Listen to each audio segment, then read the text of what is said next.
56 सीटें जीती थी, वो अकेले इस बार वहां पर एकनाथ शिंदे लीड करते दिखाई दे रहे हैं। यानी कि बहुत बड़ी बात होगी एकनाथ शिंदे के लिए, जो उद्धव ठाकरे के साथ मिलकर वो सीटें लाए थे पिछले चुनाव में, वो अकेले इस बार चुनाव में वहां पर रुझान में आगे दिखाई दे रहे हैं। एकनाथ शिंदे ने अपना दम दिखा दिया। 56 सीटें, सोचिए 56 सीटों पर एकनाथ शिंदे के प्रत्याशी आगे चल रहे हैं और उद्धव ठाकरे कितना पीछे हैं।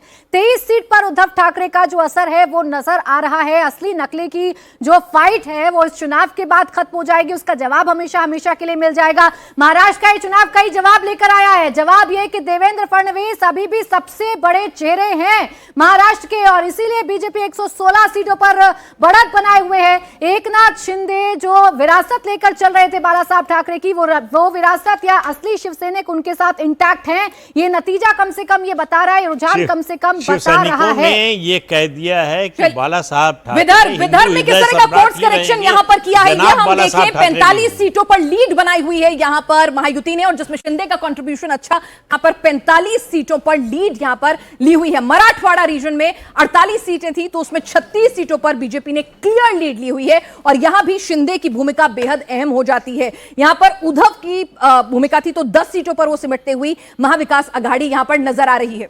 अब जरा नॉर्थ महाराष्ट्र की बात कर लेते हैं। उत्तर महाराष्ट्र का स्कोर कैसा रहा इस बार? उत्तर महाराष्ट्र की 36 सीटें, 26 पर महायुति आगे, 10 पर महाविकास आघाड़ी आगे आपको दिखाई दे रही है। लगभग 2.5 गुना सीटें ज्यादा महायुति को नॉर्थ महाराष्ट्र के अंदर मिलती हुई दिखाई दे रही है। यहां पर ट्राइबल सीटें काफी हैं उत्तर महाराष्ट्र में, और उन सीटों पर महायुति बेहतर करती हुई दिखाई दे रही है। पश्चिम महाराष्ट्र की बात कर लेते हैं, वेस्ट महाराष्ट्र, जहां पर प्रभाव है शरद पवार का, और माना जा रहा था कि शरद पवार बहुत सारी सीटें यहां से निकालेंगे, लेकिन हुआ उल्टा। अजीत पवार, बीजेपी और एकनाथ शिंदे, क्योंकि वो भी यहां से कुछ सीटें लड़े थे, वो यहां पर काफी अच्छा करते हुए दिखाई दे रहे हैं। 66 में से 54 सीटों पर महायुति आगे दिखाई दे रही है। और ये मुंबई रीजन जहां से शिवसेना की शुरुआत हुई, वहां पर भी देखिए कि सबसे क्लियर कट यहां पर नंबर्स जो हैं वो बीजेपी और शिंदे सेना के हक में जाते हुए प्राची 28 चांदनी सीटें मुस्लिम बहुल सीटें, और वहां पर पिछली बार सिर्फ 400 वोटों से हारे थे नसीम खान, जो कांग्रेस के कार्यकारी अध्यक्ष है, और सीडब्ल्यूसी के भी उनको मेंबर बनाया गया। ठाणे कोंकण की बात कर लेती हूं सचिन, क्योंकि ठाणे कोंकण में ही शिंदे जो हैं वो कितने ताकतवर हैं वो एक बार फिर से दिखा रहे हैं ठाणे कोंकण में, क्योंकि यहां उद्धव ठाकरे पूरी तरीके से नाकाम साबित हो रहे हैं। 34 सीटें महायुति 42 में से 34 सीटों पर लीड कर रही है, जबकि 7 सीटें सिर्फ महाविकास आघाड़ी के खाते में फिलहाल रुझानों के मुताबिक जा रही है। यानी 7 सीटों पर महाविकास आघाड़ी के जो प्रत्याशी हैं वो लीड कर रहे हैं। ये वो इलाका जहां शिवसेना का वोट बैंक माना जाता है। शिवसेना टुकड़ों में बटी तो उद्धव ठाकरे बाला साहब ठाकरे की विरासत पर क्लेम करने लगे, लेकिन बाला साहब ठाकरे की विरासत किसके साथ है ये एकनाथ शिंदे ने बता दिया, और इसीलिए ओवरऑल जो टैली है वो ओवरऑल टैली ये बता रही है कि 223 सीटों पर फिलहाल लीड कर रही है महायुति। और इस बीच एक बार फिर से महाराष्ट्र की टैली आपको बता दें, 288 सीटों के रुझान हमारे सामने हैं, और काउंटिंग शुरू हुए लगभग 2.5 घंटे का वक्त जो है बीत चुका है, तो बहुत ज्यादा इसमें ड्रास्टिक चेंज आ जाएगा अब ऐसा मानना मुश्किल है। यहां पर देखिए कि 223 सीटों पर महायुति आगे चल रहा है, जिसमें अकेले बीजेपी की सीटें 117 हैं। शिंदे सेना ने बता दिया है कि परिवार का डोमिनेंस नहीं है, यहां पर असली शिवसैनिक वो थे, और 56 सीटों की लीड उन्होंने बनाई हुई है। और अजीत पवार जिन्हें डार्क हॉर्स की तरह से उभरे हैं, वो 47 सीटें जो है 80% का उनका स्ट्राइक रेट यहां पर नजर आ रहा है। तो यहां पर अजीत पवार के खाते में उन्होंने भी बता दिया कि चाचा जो है वो गुरु भले ही थे, लेकिन काडर मेरे पास है। तो वही कांग्रेस लीड महाविकास आघाड़ी की बात करें तो वहां पर इस वक्त कांग्रेस के लिए अब तक का सबसे खराब प्रदर्शन देखिए। पिछली बार 44 सीटें जीती थी, इस बार उससे आधी से भी कम 20 सीटों पर लीड बनाई हुई है। शिवसेना यूबीटी यानी उद्धव ठाकरे को परिवार की तरफ से नाम मिल सकता है ठाकरे आपको, लेकिन काडर आपको नहीं मिलेगा अगर आप काम नहीं करेंगे। तो वो यहां पर क्लियर कट सौरभ शिवसेना में क्लियर हो गया कि विचार चलेगा, परिवार नहीं चलेगा। विचार जो था बाला साहब ठाकरे का वो एकनाथ शिंदे के साथ था, वो लगातार प्रचार में कह भी यही रहे थे कि विश्वासघात, असल विश्वासघात उद्धव ठाकरे ने किया है। उन्होंने छोड़ी है विचारधारा बाला साहब ठाकरे की, और वो लगता है कि बिल्कुल साफ साफ जो शिवसेना का वोटर है उसने उस बात को ग्रहण किया है, स्वीकार किया, और वो सारा वोट बिल्कुल आपको जाता हुआ दिखाई दे रहा है एकनाथ शिंदे के पास। बहुत बुरी तरीके से पिछड़ रहे हैं उद्धव ठाकरे। भाई अगर आप शरद पवार वर्सेस अजीत पवार की बात करेंगे, बड़े चुनाव में चाचा, छोटे चुनाव में भतीजा, ये बात चल रही थी। छोटा चुनाव मतलब विधानसभा का चुनाव, और वो बात स्वीकार करते हुए दिखाई दे रही है जनता, खास तौर पर पश्चिम महाराष्ट्र की, जहां पर सीधी टक्कर ज्यादा सीटों पर अजीत पवार और शरद पवार की थी। अजीत पवार ज्यादातर सीटों पर आगे दिखाई दे रहे हैं और बीजेपी कांग्रेस के बीच में जो टक्कर थी उसका हाल आपको साफ सौरभ, एक बात इससे साफ हो रही है इस रुझानों से कि महाराष्ट्र की जनता में एक सवाल था, और यह सवाल हमेशा शरद पवार हो या उद्धव ठाकरे जनता से पूछ रहे थे कि आपको बीजेपी ने जो तोड़फोड़ की है, सबसे पहले शिवसेना के 2 धड़े किए और गद्दारी का टैग लगा एकनाथ शिंदे और बीजेपी के दोनों के माथे पर कि इन्होंने गद्दारी की और इन्होंने करवाई और महाराष्ट्र की अस्मिता से खिलवाड़ किया। वही बात शरद पवार कह रहे थे कि देखो इन्होंने मेरी पार्टी का जवाब मिल गया। हाँ, तो उनका जवाब मिल गया, बात खत्म, गद्दारी का मुद्दा यहाँ पर नहीं चला। किसी की बकौती नहीं होने वाली है, पार्टी परिवार से नहीं चलने वाली है, पार्टी काडर से चलेगी, विचारधारा से चलेगी और ये चीजें मीनाक्षी क्लियर हो गई हैं। देखिए 2.5 घंटे की जो ये मतगणना हुई है, उस 2.5 घंटे की मतगणना में महाराष्ट्र की पिक्चर क्लियर हो चुकी है, इसमें कोई अब शंका नहीं रह गई। यहां पर महायुति की सरकार बनने जा रही है। अकेले अगर भारतीय जनता पार्टी की बात करें तो 100 से ऊपर सीटें लेकर अकेले महाराष्ट्र में 116 पर, आप जरा टैली पर नजर डालें, 116 सीटें बीजेपी लेकर आ रही है। वहीं इसके मुकाबले अगर आप कांग्रेस पार्टी की बात करेंगे, 2 चेहरे आपके जहन में आएंगे। एक तरफ नरेंद्र मोदी का चेहरा आपके जहन में आएगा, दूसरी तरफ राहुल गांधी का, और दोनों ही नंबर्स पर आप नजर डालें, 116 वर्सेस 20, कहां पर भारतीय जनता पार्टी और कहां पर कांग्रेस दिखाई देती है। इसका मतलब ये कि वो संविधान वाला नैरेटिव वो टोटली फेल होता हुआ नजर आया है।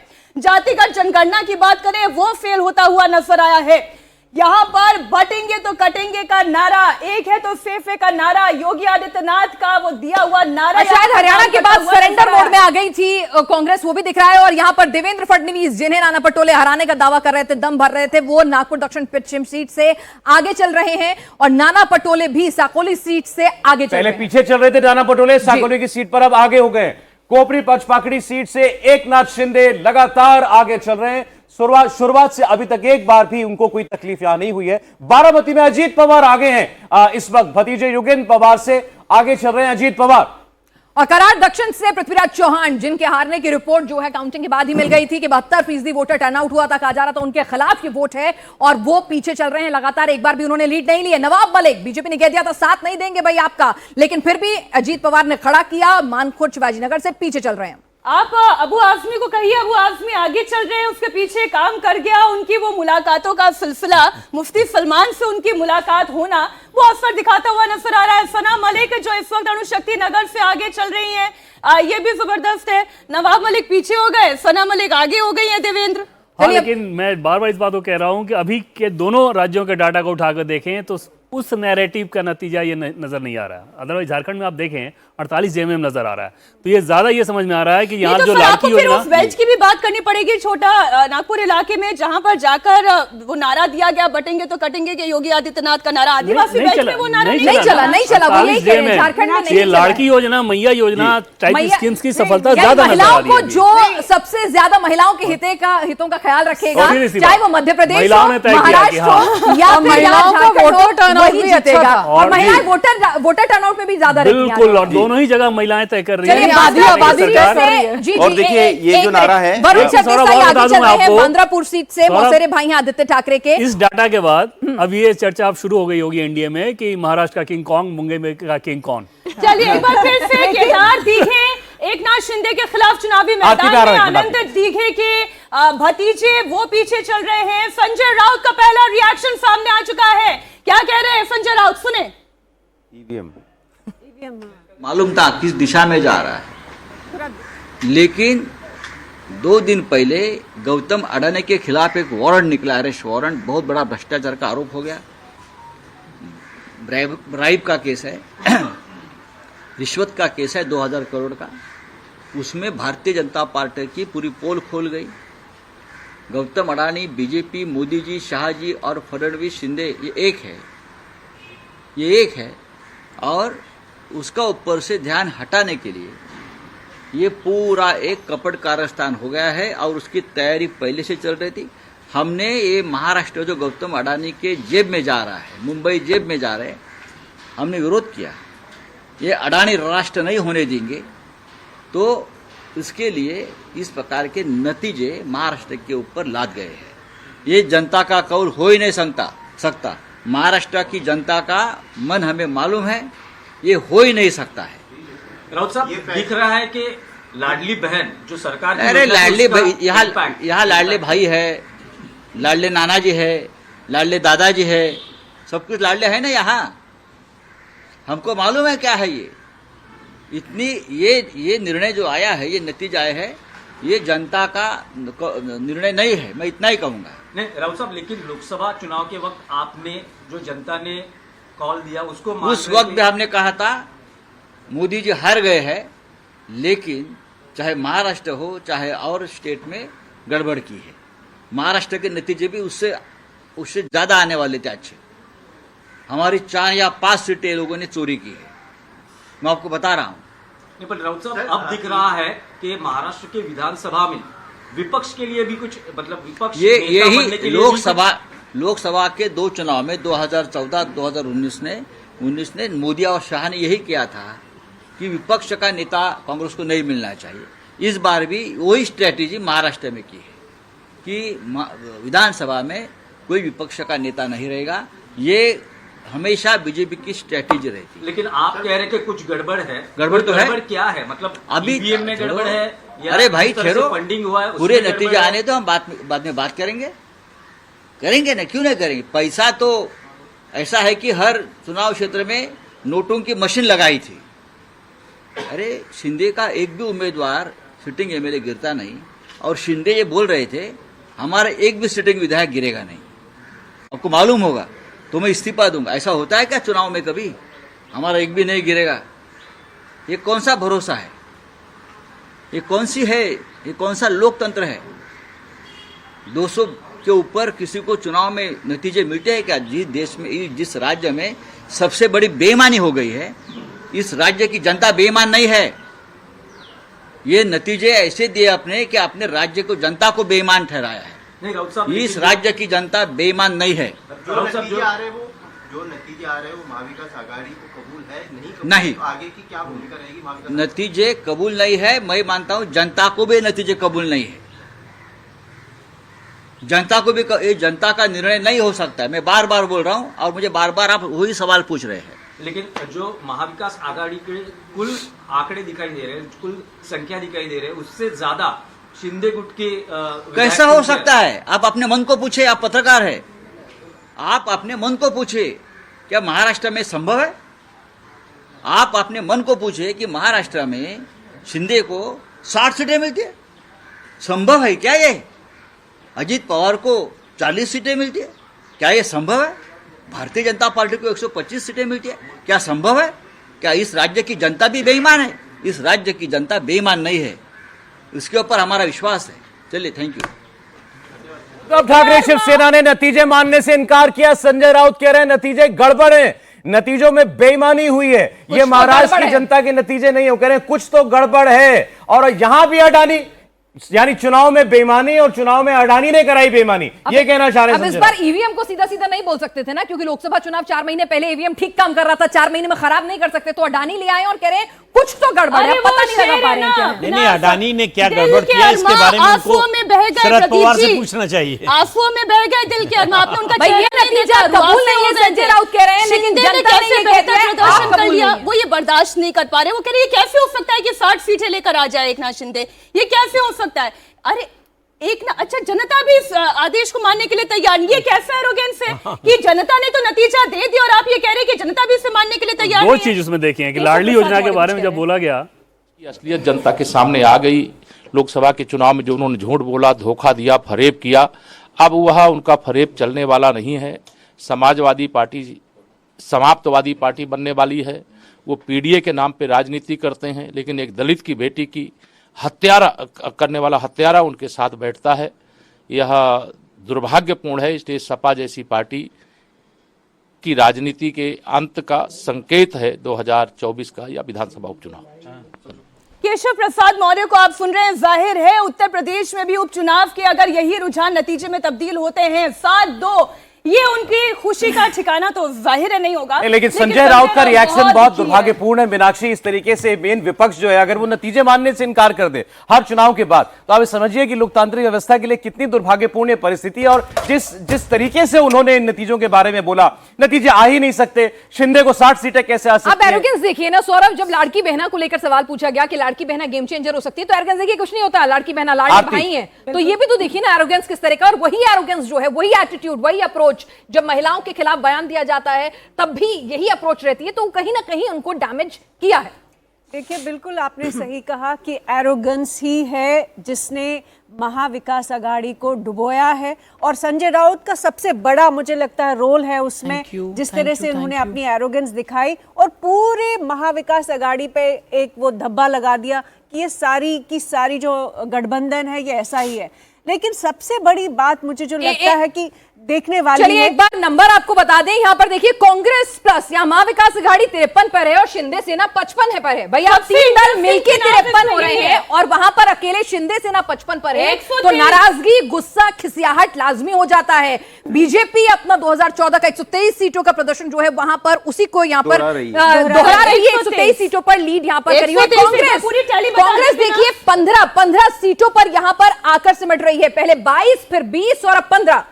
123 पर इस वक्त भारतीय जनता पार्टी, और यही देवेंद्र सबसे दिलचस्प है कि इन टोटालिटी आप महायुति की ताकत देखें और उसमें बीजेपी की ताकत देखें। 58 पर एकनाथ शिंदे दिखाई दे रहे हैं और उससे कई ज्यादा पीछे उद्धव ठाकरे 20, यानी आधे से भी ज्यादा का डिफरेंस है। पूरी तरह से परिवारवादी पार्टी को नकार दिया, यानी पॉलिटिक्स को नकार दिया। और ये फ्रस्ट्रेशन वही झलक रहा है कि 2.5 गुना सीट ज्यादा है बीजेपी महाविकास आघाड़ी के तीनों दलों के नंबर्स को अगर जोड़ दें तो उससे 2.5 गुनी ज्यादा है बीजेपी, और शिंदे अकेले आगे हैं इन तीनों से।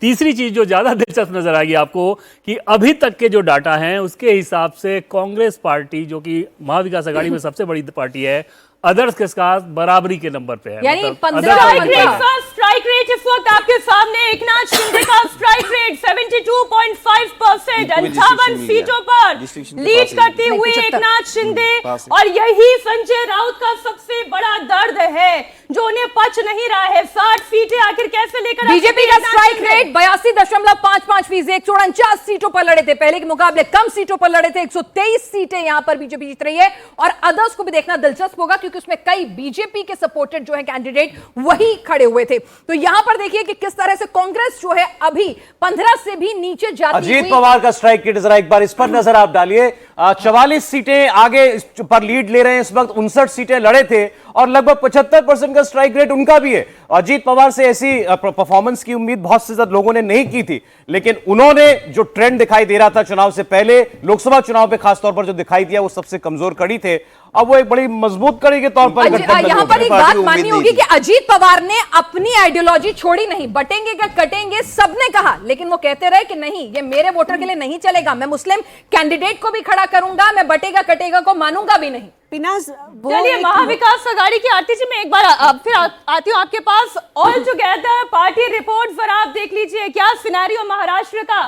आप जब पूरा नक्शा देखेंगे तो आपको लगेगा कि भगवा लहर यहाँ पर जबरदस्त दिखाई दे रही है। कांग्रेस पार्टी की बात करें, मात्र 15% स्ट्राइक रेट कांग्रेस पार्टी का, 15% स्ट्राइक रेट। आप ये सोचिए इस वक्त नाना पटोले जो ये दम भरे थे 170 के साथ कांग्रेस पार्टी के नेतृत्व में सरकार बनने वाली है, उन दावों का क्या हश्र हुआ है। उद्धव ठाकरे आप देखिए 20.62% स्ट्राइक रेट, एकनाथ शिंदे बाजी मार गए हैं। उद्धव ठाकरे पीछे, और सिर्फ पीछे नहीं बहुत पीछे दिखाई दे रहे हैं। शरद पवार के एनसीपी कहां इमोशनल ग्राउंड पर ये चुनाव उन्होंने लड़ा, किसानों के मुद्दे पर उन्होंने चुनाव लड़ा, मराठाओं के हक और हकूक के लिए चुनाव लड़ा, लेकिन कहां पर पार्टी इस वक्त दिखाई दे रही है। आप देखिए स्ट्राइक रेट 17.44%, 86 में से 15 सीटें, मात्र 15 सीटें, और ये बताता है कि अजीत पवार यहां लीड ले गए हैं। उन्होंने पार्टी ही नहीं, परिवार ही नहीं, बल्कि ताकत जनता की भी अपने पक्ष में ले ली है।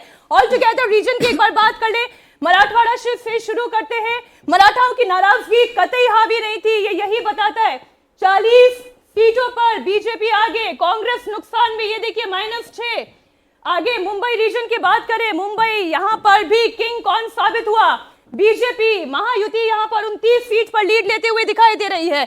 उत्तर महाराष्ट्र जहां पहले से ही बीजेपी स्ट्रॉन्ग, यहाँ पर 27 सीटों पर भारतीय जनता पार्टी अपने सहयोगियों के साथ लीड। इन 36 सीटों का आंकड़ा कांग्रेस पीछे। ठाणे कोंकण यहाँ पर एकनाथ शिंदे, बासी मार्ग है, फूपड़ा साफ कहे तो गलत नहीं होगा, बहुत पीछे। कांग्रेस अपने सहयोगियों के साथ 33 सीट पर महायुति आगे। विदर्भ 60 सीटों का अभी तक का रुझान, 43 सीटों पर महायुति आगे। आघाड़ी का आप टोटल करेंगी तो शायद बीजेपी की एक रीजन की सीट से भी कम रह जाएगा। तो यहाँ पर स्थितियां आपने पश्चिमी महाराष्ट्र आप देखें, आपने सुपड़ा साफ केवल ठाणे कोंकण के लिए क्यों कहा है? अरे एकनाथ शिंदे की ताकत आप देखें, संजय राउत के बहते हुए वो आंसू देखे जो किसी तरीके से वो पी रहे हैं। संजय राउत का वो बयान सुने, आखिर 60 सीटें कैसे आ सकती है एकनाथ शिंदे की। अब ये देखिए पश्चिमी महाराष्ट्र की तस्वीर जहां 55 सीटों पर महायुति आगे, और ये प्लस का निशान देखिए, +14। इसका सीधा अर्थ ये है बीजेपी जबरदस्त पश्चिम महाराष्ट्र, जहां से अजीत पवार, शरद पवार का गढ़ बारामती 230 पर पहुंच गया महायुति का आंकड़ा। कमाल हो रहा है महाराष्ट्र में इस वक्त। महायुति 230 पर, बीजेपी अपने दम पर 125 सीटों पर, यानी इसको ये बेस्ट परफॉर्मेंस है बीजेपी का। 2014 से बेहतर हो गया था, उसमें 100 सीटों पर बीजेपी आगे है। तब मोदी लहर थी, लेकिन यहाँ पर देखिए कि यहाँ पर लग रहा है कि लाड़की बहना की लहर है, बटोगे तो कटेगी, कि अभी भी देवेंद्र नहीं मान रहे हैं। और ये नहीं, निश्चित तौर पर लाड़की योजना की मैं ज्यादा मानूंगा। बटोगे तो कटोगे, वो एक फैक्टर था, लेकिन ये जो रुझान दिख रहा है 2.5 करोड़ में 2.5 करोड़ का भी रोल बता दीजिए, कितना जबरदस्त रोल ये उन सब चीजों का ज्यादा है। मतलब मुझे लगता है कि उस सरकार के कामकाज, आरएसएस की मेहनत, उन योजनाओं की सफलता को चुराना होगा। बड़ी बात है अगर एक नैरेटिव से इसको हम लोग बीजेपी में कोर्स करेक्शन की बीजेपी और संघ परिवार में बहुत बड़ी ताकत है। ये महाराष्ट्र में उन्होंने दिखाया है। महाराष्ट्र का चुनाव मैं जब पहले कह रहा था कि अगले साल 100 साल पूरे हो रहे हैं आरएसएस के, और उस समय महाराष्ट्र में ही बीजेपी की सरकार ना हो, ये बर्दाश्त नहीं के लिए जो है ये बहुत बुरी लीड कर रही है बीजेपी। सर झारखंड के एक बार ग्राफिक्स प्ले कर दे। 81 सीटों का रुझान आ चुका है सामने। झारखंड मुक्ति मोर्चा अपने सहयोगी के साथ 50 सीटों पर लीड करती हुई, भारतीय जनता पार्टी एनडीए गठबंधन 29 सीटों पर। जहां पर महाराष्ट्र में खुशी की लहर, तो झारखंड में थोड़ी मायूसी। विजयलक्ष्मी, बिल्कुल झारखंड में बीजेपी के लिए मायूसी है, लेकिन मैया सम्मान योजना मुझे लगता है एक ट्रम्प कार्ड दोनों ही जगहों पर रही। वहां पर भी महायुति का अच्छा परफॉर्मेंस और बल्ले बल्ले, क्योंकि मैया सम्मान योजना जब हम घूमे झारखंड में तो हर जगह वो था। उम्मीद में कांग्रेस का परफॉर्मेंस पिछली बार से खराब है। 16 के करीब पिछली बार कांग्रेस ने सीटें जीती थी, इस बार देखिए 12 पर कांग्रेस पार्टी की लीड है। तो कांग्रेस पार्टी से हम उम्मीद करते थे कि उनका परफॉर्मेंस खराब होगा, तो उससे शायद कहीं। विजयलक्ष्मी, मैं रीजन के साथ आपसे बात कर लेती हूँ। कोल्हान रीजन की बात करें, जहां पर बीजेपी पिछली बार सबसे पुअर परफॉर्मेंस कोल्हान रीजन में रहा, लेकिन इस बार कोल्हान का टाइगर बीजेपी के साथ था, तो जाहिर है यहां पर तो पासा पलटना ही था। बीजेपी यहां पर 14 सीटों का जो रुझान है उसमें आप आगे देख पा रहे हैं। ये पलटा नहीं है मीनाक्षी, ये वाकई खराब है। कम से कम 7 सीटें बीजेपी उम्मीद कर रही थी, आया बस 3 +3 नहीं आया, 0 से 3 पहुंचे। उसी वजह से आई क्योंकि यहाँ पर चंपई सोरेन आ गए। हाँ, वो अपनी सीटें जीते होंगे, बेटा उनका हो सकता है हार गया हो।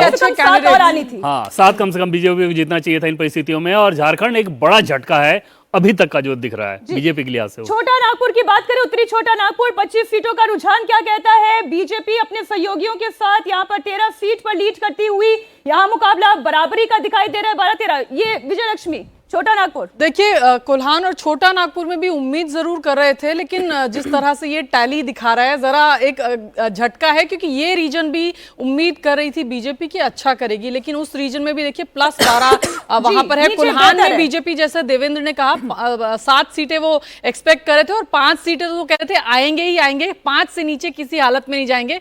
वहां पर भी सिर्फ 3 सीटें बीजेपी को मिलती नजर आ रही है। पलामू में भी इंडिविजुअल परफॉर्मेंस झारखंड में अच्छा नहीं है। 12 सीटों पर यहाँ पर कांग्रेस है। पिछली बार 16 पहले से तो गिर गया ना, मतलब हाँ, लेकिन आप जबकि दावा कर रहे हैं कि आपको ज्यादा सीटें चाहिए लड़ने के लिए, हालात यहाँ ऐसा लग रहा था कि कांग्रेस पार्टी शायद डबल डिजिट ना क्रॉस करे, तो उस हिसाब से कांग्रेस का दरअसल देखिए झारखंड में महाराष्ट्र पर लौटते हैं, जिसने बड़ा उलटफेर किया है, जिसने तमाम चीजें 4 महीने में ऐसा क्या कुछ बदला, ऐसा क्या कोर्स करेक्शन पार्टी ने किया है कि यहां पर एक लैंडस्लाइड विक्ट्री जो किसी ने प्रिडिक्ट नहीं की थी, कांटे की टक्कर या फिर एडवांटेज महायुति को कहा जा रहा था, यहां पर अब महायुति 220 सीटों पर लीड लिए हुए है, जिसमें बीजेपी 121 सीटों पर लीड बनाए हुए है, शिंदे सेना 54 और एनसीपी अजीत 42 सीटों पर। कांग्रेस ने अभी पहले 15 पर आ गई थी, अभी थोड़ा सा इंप्रोवाइज किया ट्रेंड में।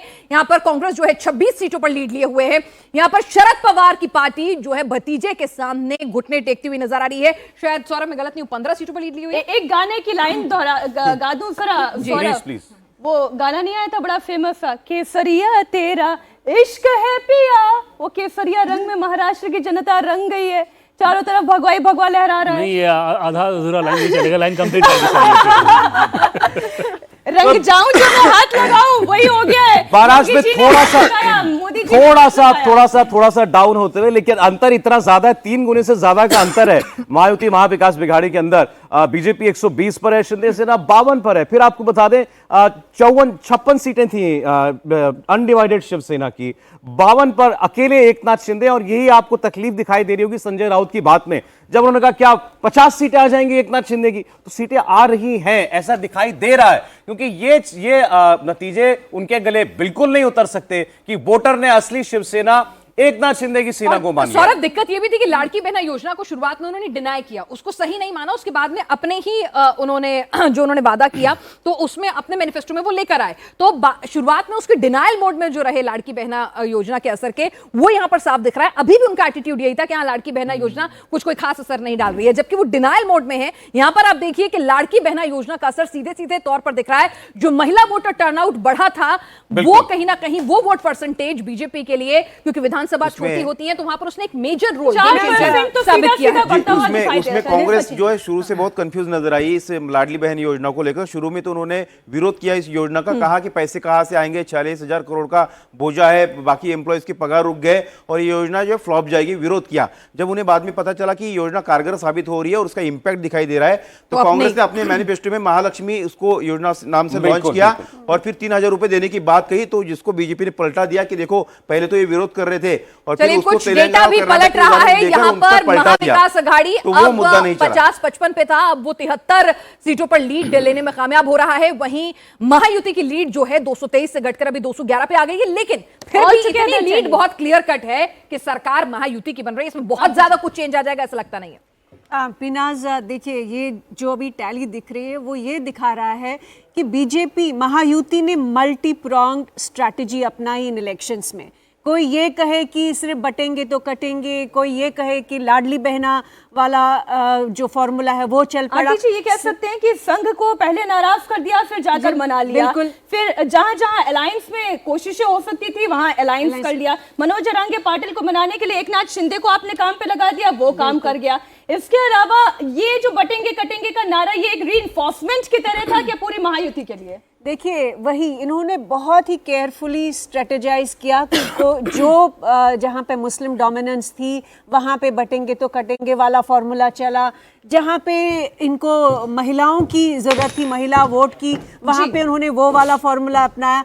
तो ये दिखाता है कि बीजेपी के अंदर अभी भी जो पार्लियामेंट्री इलेक्शंस में जो हमने देखा कि एक डिक्लाइन में जा रहे थे, एक रिसर्जेंस हम देख रहे हैं। कांग्रेस ने रीजन नहीं किया। बता देते हैं एक बार जरा आंकड़ा, 60 सीटों का रुझान आ चुका है विदर्भ में। जनता क्या कहती है वो आपके सामने नतीजे, वो रुझान 39 सीट पर महायुति आगे चल रही है। विदर्भ जहां पर थी महायुति कमजोर, वहां पर उन्होंने महाविकास अघाड़ी की गाड़ी को पीछे ढकेल दिया है। 21 सीटों पर